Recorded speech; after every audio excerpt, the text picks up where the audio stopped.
Hi ಎಲ್ರಿಗೂ ನಮಸ್ಕಾರ, welcome back to my channel. ನಾವಿವತ್ತು ಹೋಗ್ತಾ ಇದ್ದೀವಿ ಫ್ಲವರ್ ಶೋಗೆ. ತುಮಕೂರಿನ SS ಪುರಮಲ್ಲಿ ನಡೀತಾ ಇರೋಂತಹ ಒಂದು ಫ್ಲವರ್ ಶೋ. ಇದು ಬಂದು ತೋಟಗಾರಿಕೆ ಇಲಾಖೆಯಲ್ಲಿ ನಡೆಯುತ್ತೆ. So every year Jan 26th, 27th and 28th ನಡೆಯುತ್ತೆ. ಎಂಟ್ರಿ ಫ್ರೀ ಇರುತ್ತೆ. ಹಾಗೆ morning 10 AM to night 10 AM ತನಕ ಓಪನ್ ಇರುತ್ತೆ. ನಾವು ಮೊದಲಿಗೆ ಎಂಟರ್ ಆಗ್ತಿದ್ದಂಗೆ ಸೊ ಒಂದು ಲೈಟಿಂಗ್ಸಿಂದ ಡೆಕೋರೇಷನ್ ಮಾಡಿದರು. ತುಂಬಾ ಬ್ಯೂಟಿಫುಲ್ ಆಗಿತ್ತು ಅಂತ ಹೇಳ್ಬೋದು. ಹಾಗೆ ಒಂದು ಕಲ್ಚರಲ್ ಇವೆಂಟ್ ನಡೀತಾ ಇತ್ತು. ಅದರಲ್ಲಿ ಒಂದು ಒಗಟನ್ನು ಕೇಳಿದರು. ನಿಮಗೇನಾದರೂ ಅದರ ಉತ್ತರ ಗೊತ್ತಿದ್ದರೆ ಮೊದಲೇ ಕಮೆಂಟ್ ಸೆಕ್ಷನಲ್ಲಿ ಕಮೆಂಟ್ ಮಾಡಿ. ಅತಿ ಹೆಚ್ಚು ಸೋದರಿಯರು ಅಂದ್ರೆ ಅಕ್ಕ ತಂಗಿಯರು, ಅವರೊಬ್ಬರಿಗೆ ಮಾತ್ರ ಅತಿ ಹೆಚ್ಚು ಸಿಸ್ಟರ್ಸ್ ಇರ್ತಾರೆ. ಅವರನ್ನು ಬಿಟ್ರೆ ಅಷ್ಟೊಂದು ಅಕ್ಕ ತಂಗಿಯರು ಯಾರು ಹೊಂದಿಲ್ಲ. ಅವರು ಅಲ್ಲ, ಹುಣ್ಣಿ ಮೇಲೆ ಬರೋದು ಯಾರು? ಚಂದ್ರ. ಯಾಕೆ ಹೇಳಿ? ಅವ್ರಿಗಿರೋಷ್ಟು ಅಕ್ಕ ತಂಗಿಯರು ಯಾರಿಗೂ ಇಲ್ಲ. ಹಾಗೆ ಇಲ್ಲಿಂದ ಫ್ಲವರ್ ಶೋ ಎಂಟ್ರೆನ್ಸ್ ಶುರುವಾಗುತ್ತೆ. ತೆಂಗಿನ ಗರಿಯಿಂದ ಒಂದು ಎಂಟ್ರೆನ್ಸ್ನ ಮಾಡಿದ್ದಾರೆ, ಅಥವಾ ಒಂದು ಆರ್ಚ್ ಅಥವಾ ಕಮಾನ್ನ ಮಾಡಿದ್ದಾರೆ ಅಂತ ಹೇಳ್ಬೋದು. ಇನ್ನು ಸೇವಂತಿಗೆ ಹೂವಲ್ಲಿ ಬೇರೆ ಬೇರೆ ಕಲರ್ಸಲ್ಲಿ ಯಾವುದಿದೆ ಅದನ್ನು ನೀಟಾಗಿ ಅರೇಂಜ್ ಮಾಡಿದ್ದಾರೆ. ಹಾಗೆ ಈ ಒಂದು ಲೈಟ್ ಕಲರ್ ನನಗೆ ತುಂಬಾ ಇಷ್ಟ ಆಯಿತು. ನೀವಿಲ್ಲಿ ನೋಡ್ಬೋದು, ಸೇವಂತಿಗೆ ಅಷ್ಟೇ ಅಲ್ಲ, ಇನ್ನು ಬೇರೆ ಬೇರೆ ಥರ ಒಂದು ಪ್ಲ್ಯಾಂಟ್ಸ್ಗಳಿದ್ದಾವೆ. ಇಂಪೇಷನ್ಸ್, ಹಾಗೆ ರುದ್ರಾಕ್ಷಿ. ಹಾಗೆ ಎಂಟರ್ ಆಗ್ತಿದ್ದಂಗೆ ನಿಮಗೆ 360 ಡಿಗ್ರಿ ಒಂದು ಕಂಪ್ಲೀಟ್ ವ್ಯೂವಲ್ಲಿ ತೋರಿಸ್ಬೇಕು ಅಂದರೆ ಈ ಥರ ಇದೆ ನೋಡಿ.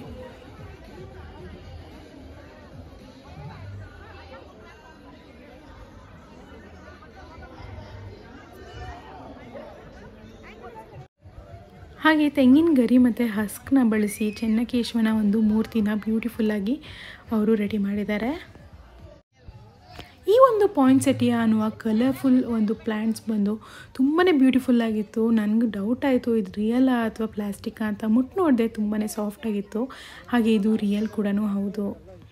ಹಾಗೆ ಒಂದು ಕೆಫೆ ಸೆಟಪ್ನ ಮಾಡಿದ್ದಾರೆ. ಅದಾದಮೇಲೆ ಮತ್ತೆ ಸೇವಂತಿಗೆ ಹೂವಲ್ಲಿ ಒಂದಿಷ್ಟು ಡೆಕೋರೇಷನ್ನ ಮಾಡಿದ್ದಾರೆ ಎಲ್ಲ ಮರಗಳಿಗೂ. ಹಾಗೆ ನಮ್ಮ ಕರ್ನಾಟಕದ್ದು ಒಂದು ಸ್ಟೇಟ್ ಬರ್ಡ್ ಬಂದು ಇಂಡಿಯನ್ ರೋಲರ್ ಅಂತ, ಇದರ ಒಂದು ಬ್ಯೂಟಿಫುಲ್ ಆದ ಸೆಟಪ್ ಮಾಡಿದ್ದಾರೆ ಅಂತ ಹೇಳ್ಬೋದು. And then we have the beautiful recreation of the Mandaragiri hill. Mandaragiri ಬೆಟ್ಟ ಬಂದು ತುಮಕೂರಲ್ಲಿ ತುಂಬಾ ಫೇಮಸ್ಸು ಆ್ಯಂಡ್ ತುಂಬ ಚೆನ್ನಾಗಿ ಇದರ ಸೆಟಪ್ನ ಮಾಡಿದ್ದಾರೆ ಅಂತ ಹೇಳ್ಬೋದು. ಹಾಗೆ ಇದ್ರ ಬಗ್ಗೆ ನೀವು ತಿಳ್ಕೊಬೇಕು ಅಂತಂದರೆ ಒಂದು ಗೂಗಲ್ ಮಾಡ್ಬೋದು, ಇಲ್ಲ ಅಂದರೆ ಇಲ್ಲಿ ತೋರಿಸ್ತಾ ಇರೋ ಒಂದು ವಿಡಿಯೋದಲ್ಲಿ ನೀವು ಪಾಸ್ ಮಾಡಿ ಓದ್ಕೋಬೋದು.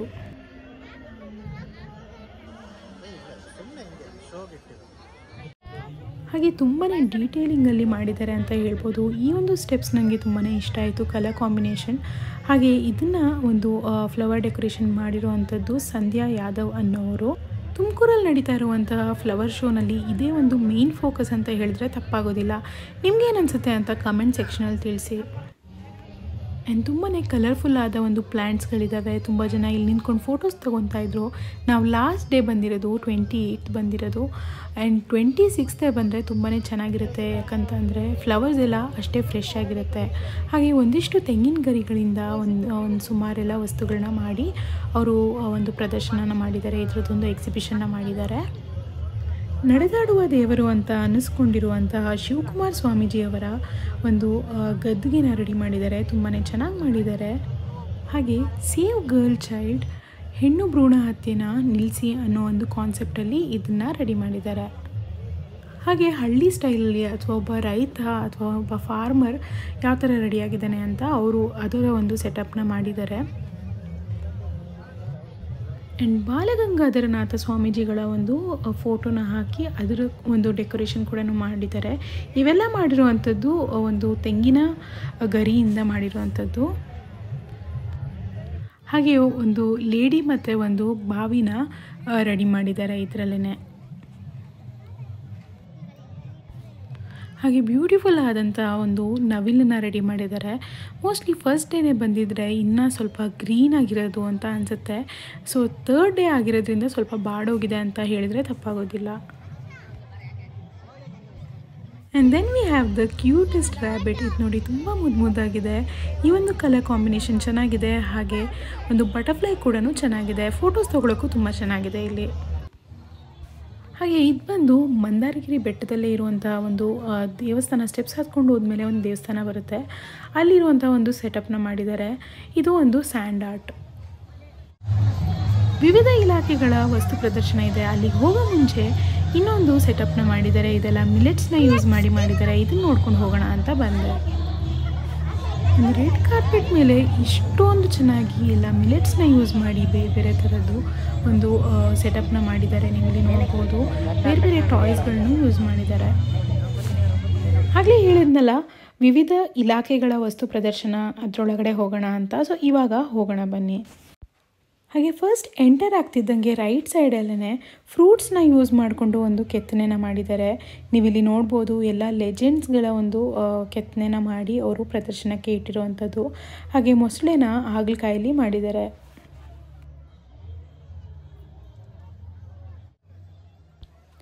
ಒಂದಿಷ್ಟು ಫ್ರೂಟ್ಸ್ ಮತ್ತು ವೆಜಿಟೇಬಲ್ಸ್ನ ಇಟ್ಟಿದ್ದಾರೆ. ಇದು ಬಂದು ತೋಟಗಾರಿಕೆ ಇಲಾಖೆಯಿಂದನೇ ಇಟ್ಟಿರುವಂಥದ್ದು. ಸೊ ಬೇರೆ ಬೇರೆ ಥರ ಫ್ರೂಟ್ಸ್ ಮತ್ತು ವೆಜಿಟೇಬಲ್ಸ್ನ ಇಟ್ಟಿದ್ದಾರೆ.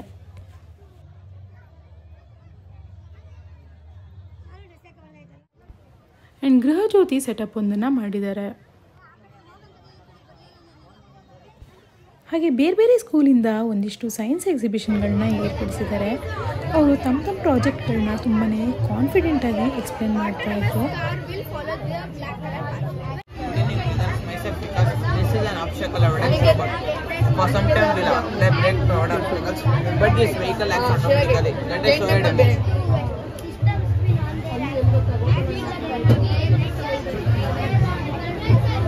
ಆಬ್ಸ್ಟಿಕಲ್ ಅವಾಯ್ಡೆನ್ಸ್ ರೋಬೋಟ್ ಒಂದು ಡೆಮೋನ ತೋರಿಸ್ತಾ ಇದೆ. Of class 9 from Northwestern School, Tumkuru, we are here to present the model of an eco-smart city. It is mainly eco-smart city means integrated sustainability, helps to manage the environment and helps to balance the social and economic priorities. So mainly it is having solar panel system, EV car charging station, smart car parking. It is a gate management system using Arduinos, and it is a soil moisture detector. It is a gas leakage sensor. It is a biogas plant. It is a self-generating vehicle, electric vehicle with energy. So mainly this is solar panel system which is using of the LDRs, LDR1 and LDR2. It is a so Don Bosco ಸ್ಕೂಲಿಂದ ಬಂದಿರತಕ್ಕಂಥ ಈ ಇಬ್ಬರು ಹೆಣ್ಮಕ್ಳು eco smart city ಪ್ರಾಜೆಕ್ಟ್ನ ತುಂಬಾ ಕಾನ್ಫಿಡೆಂಟಾಗಿ explain ಮಾಡ್ತಾ ಇದ್ರು. 3 slides occupied ಆಗಿದೆ. ಇಲ್ಲಿ ಲೈಟ್ ಆನ್ ಆಗುತ್ತೆ ಮತ್ತೆ ಇನ್ನೊಬ್ಬ ಪರ್ಸನ್ ಕಾರ್ ಪಾರ್ಕಿಂಗ್ ಮಾಡಕ್ ಬಂದಾಗ ನೋಡ್ಕೊಂಡು ಲೈಟ್ ಆನ್ ಆಗಿದೆ. ಇಲ್ಲಿ ಜಾಗ ಎಲ್ಲ ಸ್ಲಾಟ್ಸ್ ಆಕ್ಯುಪೈಡ್ ಆಗಿದೆ. So car parking next So how it is going to work means if we scan the sensor, the gate is going to open.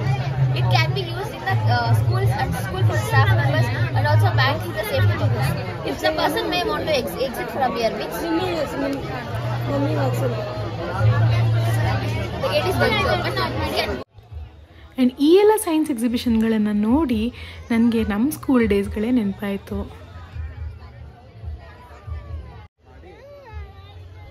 ಹಾಗೆ ನೆಕ್ಸ್ಟ್ ಸೆಕ್ಷನ್ ಬಂದು ಮಹಿಳಾ ಸಶಕ್ತೀಕರಣ ಅನ್ನುವಂಥದ್ದು. ಅಲ್ಲಿ ಹೋಗೋ ಮುಂಚೆ ಇನ್ನೊಂದೆರಡು ಸ್ಟಾಲ್ಗಳಿದೆ.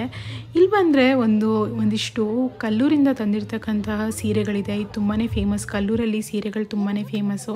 ಹಾಗೆ ಒಂದು ಪುಟ್ಟದಾದಂತಹ ಬೇರೆ ಬೇರೆ ಚಿಕ್ಕ ಚಿಕ್ಕ ವಸ್ತುಗಳು ಸಿಗೋಂಥ ಒಂದು ಸ್ಟಾಲ್ ಇದೆ. ಇವರು ಒಂದು ವೆಜಿಟೇಬಲ್ ಕಟರ್ದು ಒಂದು ಡೆಮೋನ ತೋರಿಸ್ತಾ ಇದ್ರು. ಆಲೂಗಡ್ಡೆನ ಒಳಗಡೆ ಹಾಕಿ ಚಾಪರ್ ಒಂದು ಡೆಮೋನ ತೋರಿಸ್ತಾ ಇದ್ರು. ಇದು ಹೊಸದಾಗಿ ಬಂದಿರತಕ್ಕಂಥದ್ದು. 200 ರೂಪೀಸ್ ಏನೋ ಹೇಳಿದ್ರು ಇದಕ್ಕೆ. ಆ್ಯಂಡ್ ಇನ್ನೊಂದು ಸ್ಟಾಲ್ ಬಂದು ಬುಕ್ ಸ್ಟಾಲ್ ಆಗಿತ್ತು. ತುಂಬಾ ಬುಕ್ ಸ್ಟಾಲ್ಸ್ಗಳಿದ್ದಾವೆ ಇಲ್ಲಿ. ಹಾಗೆ ಮಹಿಳಾ ಸಶಕ್ತೀಕರಣ ಅನ್ನುವ ಸೆಕ್ಷನ್ ಒಳಗಡೆ ಬಂದಿದ್ದೀನಿ. ಇಲ್ಲೂ ಅಷ್ಟೇ ಇನ್ನೊಂದು ಕಲ್ಲೂರಿಂದ ಬಂದಿರತಕ್ಕಂಥ ಸೀರೆ ಒಂದು ಸ್ಟಾಲ್ ಇದೆ. ಶ್ರೀ ಮಾರುತಿ ಸಂಜೀವಿನಿ ಅನ್ನುವ ಒಂದು ಸೀರೆ ಸ್ಟಾಲು. ಅದಾದಮೇಲೆ ಲೇಡೀಸ್ಗೆ ಅಂತ ಒಂದು ಹೆಲ್ಪ್ ಆಗುವಂಥ ಒಂದು ಸೆಕ್ಷನ್ ಬಂದು ಆಕ್ಸೆಸರೀಸು. ಇವ್ರ ಹತ್ರ ಸ್ಟಾರ್ಟಿಂಗ್ ಪ್ರೈಸ್ ಬಂದು 100 ರೂಪೀಸಿಂದನೇ ಸ್ಟಾರ್ಟ್ ಆಗ್ತಾಯಿತ್ತು ನೆಕ್ ಪೀಸಸ್ಗಳೆಲ್ಲ. ಹಾಗೆ ಒಂದಿಷ್ಟು ಪ್ಲಾಸ್ಟಿಕ್ ಫ್ಲವರ್ಸ್ಗಳಿದ್ದಾವೆ ಸೇಲ್ಗೆ ಅಂತ. ಹಾಗೆ ಬೇರೆ ಬೇರೆ ಥರ ಆಯಿಲ್ಗಳನ್ನ ಸೇಲ್ ಮಾಡ್ತಾಯಿದ್ರು. ಆ್ಯಂಡ್ ಅವ್ರು ಬೆಳೆದಿರ್ತಕ್ಕಂಥ ಕೆಲವೊಂದು ವಸ್ತುಗಳನ್ನ ತಂದು ಸೇಲ್ ಮಾಡ್ತಾಯಿದ್ರು. ಇದು ಬಂದು ಮನೆಯಲ್ಲೇ ಮಾಡಿರುವಂಥ ಎಲ್ಲ ಕುರುಕ್ಲು ತಿಂಡಿಗಳು. ಸೊ ಗ್ರಾಮ್ ಲೆಕ್ಕದಲ್ಲಿ ಕೊಡ್ತಾರೆ ಇವೆಲ್ಲ. ಸೊ ಇವೆಲ್ಲ ಒಂಥರ ಆರ್ಗ್ಯಾನಿಕ್ ಪ್ರಾಡಕ್ಟ್ಸು. ಹಾಗೆ ಕೆಲವೊಂದಿಷ್ಟು ಹೋಮ್ ಫುಡ್ ಪ್ರಾಡಕ್ಟ್ಸ್ನ ಸೇಲ್ ಮಾಡ್ತಾಯಿದ್ರು. ಹಾಗೆ ಇದು ನೀವು ನೋಡ್ಬೋದು ಹಪ್ಪಳ, ಸಂಡಿಗೆ, ಹಾಗೆ ಬೇರೆ ಬೇರೆ ಥರ ಮಸಾಲ ಐಟಮ್ಸ್ಗಳನ್ನ ಇಟ್ಕೊಂಡಿದ್ದಾರೆ ಇವರು. ಈ ಒಂದು ಫ್ಲವರ್ ಶೋ ಒಳಗಡೆ ಒಂದು ಪುಟ್ಟದಾಗಿ ಆ್ಯನಿಮಲ್ಸ್ ಒಂದು ಅಥವಾ ಒಂದು ಪೆಟ್ ಎಕ್ಸಿಬಿಷನ್ ಅಂತ ಹೇಳಿದ್ರೆ ತಪ್ಪಾಗೋದಿಲ್ಲ. ಇಲ್ಲೆಲ್ಲ ಹಸು, ಕರು, ಮೇಕೆ, ಎತ್ತು ಇವೆಲ್ಲ ಇಟ್ಕೊಂಡಿದ್ರು. ಇದರೊಳಗಡೆ ಕಂಪ್ಲೀಟಾಗಿ ನಂಗೆ ಹೋಗೋಕ್ಕಾಗಲಿಲ್ಲ ಬಿಕಾಸ್ ತುಂಬಾ ರಶ್ ಇತ್ತು. ಹಾಗೆ ಈಚೆ ಕಡೆ ಒಂದು ಹಾರ್ಸ್ ಇತ್ತು. ಇನ್ನೂ ಒಂದಿಷ್ಟು ಸೀರೆಗಳ ಸ್ಟಾಲ್ ಇತ್ತು. ಹಾಗೆ ರೇಷ್ಮೆ ಹುಳು ಅಥವಾ ರೇಷ್ಮೆ ಹೇಗೆ ತಯಾರಾಗುತ್ತೆ ಅನ್ನೋ ಅದು ಒಂದು ಡೆಮೋ ಇತ್ತು. ಹಾಗೆಯೇ ಒಂದು ಅಕ್ವೇರಿಯಂ ಕೂಡ ಇತ್ತು. ಅದರೊಳಗಡೆ ಕಂಪ್ಲೀಟಾಗಿ ಹೋಗಲಿಲ್ಲ ನಾನು. ಸೊ ನೀವು ಇಲ್ಲಿ ನೋಡ್ಬೋದು ಯಾವ ಥರ ಇದೆ ಅಂತ. ಹಾಗೆ ಇಲ್ಲಿ ಒಂದು ಕಂಪ್ಲೀಟ್ ಲೈನ್ ಬುಕ್ಸ್ಗೋಸ್ಕರನೇ ಅಂತಲೇ ಡೆಡಿಕೇಟ್ ಆಗಿದೆ. ನೀವು ಇಲ್ಲಿ ನೋಡ್ಬೋದು ಬೇರೆ ಬೇರೆ ಥರ ತುಂಬ ವೆರೈಟೀಸ್ ಆಫ್ ಸ್ಕೂಲ್ ಹೋಗೋ ಮಕ್ಕಳಿಗೆ ಅಥವಾ ಇನ್ಸ್ಪಿರೇಷನಲ್ ಬುಕ್ಸ್ ಎಲ್ಲನೂ ಸಿಗುತ್ತೆ. ಹಾಗೆ ಒಂದಿಷ್ಟು ಕ್ಯೂಟ್ ಆದಂಥ ವುಡನ್ ಟಾಯ್ಸ್ಗಳಿದ್ದಾವೆ. ಸೊ 360 ಡಿಗ್ರಿ ವ್ಯೂವಲ್ಲಿ ಒಂದು ಏನು ಕಂಪ್ಲೀಟಾಗಿ ನಮಗೆ ವೀಡಿಯೋನ ಮಾಡಿಕೊಡ್ತಾರಲ್ಲ ಅದರ ಒಂದು ವೀಡಿಯೋನ ತುಂಬ ಜನ ಇಲ್ಲಿ ದುಡ್ಡು ಕೊಟ್ಟು ಮಾಡಿಸ್ಕೊತಾ ಇದ್ರು. ಹಾಗೆ ಒಂದು ಸ್ವಲ್ಪ ಪ್ಲ್ಯಾಂಟ್ಸ್ಗಳನ್ನ ಸೇಲ್ಗೆ ಅಂತ ಇಟ್ಟಿದ್ದಾರೆ. ನೀವು ಇಲ್ಲಿ ಆರಾಮಾಗಿ ತೊಗೊಂಡು ಹೋಗ್ಬೋದು. ತುಂಬ ಸ್ಟಾಲ್ಸ್ಗಳಿದ್ದಾವೆ ಇದಕ್ಕೆ ಅಂತಲೇ. ಎಂಟರ್ ಆಗ್ತಿದ್ದಂಗೆ ರೈಟ್ ಸೈಡಲ್ಲಿ ಇರ್ತಕ್ಕಂಥ ಒಂದು ಫುಡ್ ಸ್ಟಾಲ್ಗೆ ಇವಾಗ ಕೊನೆದಾಗಿ ಬಂದಿದ್ದೀವಿ ನಾವು. ಆ್ಯಂಡ್ ನೋಡೋಣ ಬನ್ನಿ ಯಾವ್ಯಾವ ಥರ ಇದೆ ಇಲ್ಲಿ ಅಂತ. ಮೊದಲಿಗೆ ಸ್ವೀಟ್ ಕಾರ್ನ್ ಇದೆ. ಎಂಟರ್ ಆಗ್ತಿದ್ದಂಗೆ ರೈಟ್ ಸೈಡಲ್ಲಿ ಅಮೇರಿಕನ್ ಸ್ವೀಟ್ ಕಾರ್ನ್ ಇದೆ, ಹಾಗೆ ಪಾಪ್ಕಾರ್ನ್ ಆ್ಯಂಡ್ ಕಾಟನ್ ಕ್ಯಾಂಡಿ ಇದೆ, ಪೊಟ್ಯಾಟೊ ಟ್ವಿಸ್ಟರ್ ಇದೆ, ಚುರ್ಮುರಿ ಇದೆ, ಮಸಾಲೆ ಪುರಿ, ಪಾನಿಪುರಿ, ಹಾಗೆ ಬಜ್ಜಿ ಬೋಂಡ ಸ್ಟಾಲು, ಕಲ್ಪತರು ಡೈರಿ ಪ್ರಾಡಕ್ಟ್ಸ್ ಅನ್ನೋ ಒಂದು ಸ್ಟಾಲ್ ಇದೆ. ಇಲ್ಲಿ ಬಂದು ಎಲ್ಲ ನಿಮಗೆ ಐಸ್ ಕ್ರೀಮ್ಸ್ ಎಲ್ಲ ಸಿಗುತ್ತೆ. ಹಾಗೆ ಕಬ್ಬಿನ ಜ್ಯೂಸಿಂದೊಂದು ಸೆಪ್ರೇಟ್ ಆಗಿತ್ತು.